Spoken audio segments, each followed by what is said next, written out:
Mesdames et messieurs, le 18 juin, nous allons voter sur la prolongation partielle de la loi Covid-19.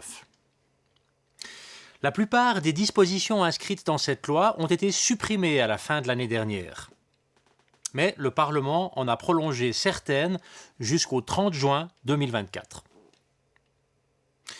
Une grave dégradation de la situation est très improbable. Mais la pandémie nous a appris à être prudents et surtout à mieux anticiper et à être bien préparés. Cette prolongation de la loi doit tout d'abord permettre à la Confédération de continuer à importer et à proposer des médicaments contre les maladies liées au Covid, même ceux qui n'ont pas encore été autorisés. Cette prolongation doit aussi pouvoir obliger les employeurs à protéger les personnes vulnérables, par exemple en les laissant faire du télétravail. Le Conseil fédéral ne voit aucune raison pour laquelle le certificat Covid devrait à nouveau être utilisé en Suisse. Mais chaque pays fonctionne selon ses propres règles. Et les cantons doivent donc pouvoir continuer à émettre de tels certificats lorsque c'est nécessaire pour faire un voyage à l'étranger.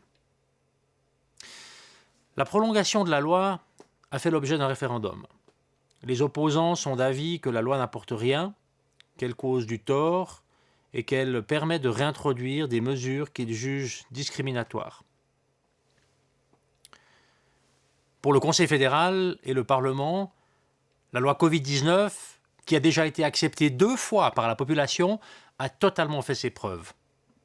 Il est donc pertinent de prolonger certaines dispositions préventives qui, par ailleurs, n'entraînent aucune contrainte. Si la situation devait à nouveau l'exiger, la Confédération et les cantons doivent pouvoir réagir rapidement pour protéger les personnes fragiles.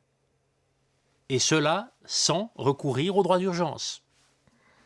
Pour toutes ces raisons, le Conseil fédéral, le Parlement et les cantons vous recommandent d'approuver le projet de prolongation de la loi Covid-19.